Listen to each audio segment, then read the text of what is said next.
Let's take a look back in history today, especially on road rage in the 1890s. Cars were only a couple of years old and still had many problems. For more details on this, check out my other video below. They were rare, but if there was a car, it caused chaos, especially for people in the countryside.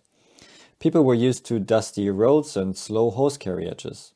Suddenly, when cars came up, they were a lot faster than carriages, louder and smelly. If a car was driving on the country road, it was pulling huge dust clouds behind it. A new level people didn't know yet.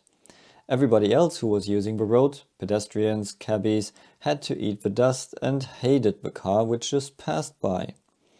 In villages, animals were confused by cars and many were run over, especially chicken, but also ducks, dogs, cats, sometimes even children. And simple people on the countryside couldn't afford a car, so these were always rich people from the city driving these noisy monsters. Because children grew up with a natural hate for cars, it was common practice to throw stones at cars. So car drivers had whips in their cars to keep children away. And whenever a car passed people along the road, they were swearing loudly before they disappeared in the cloud. But usually, cars didn't disappear for long. They frequently broke down, and so the angry people could confront the driver again, who was angry as well because his car just broke down, and he can only help himself. So while being angry, angry people were confronting car drivers. It was a time of a new level of swearing.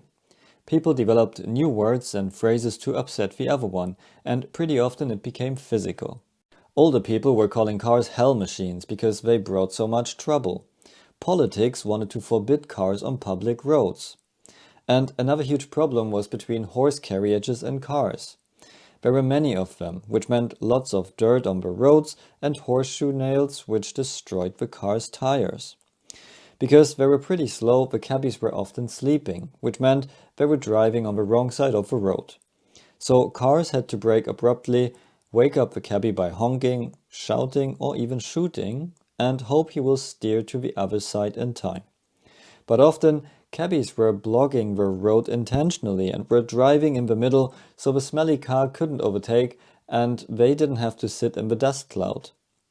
That's when car drivers started carrying guns in their cars to shoot their way through traffic.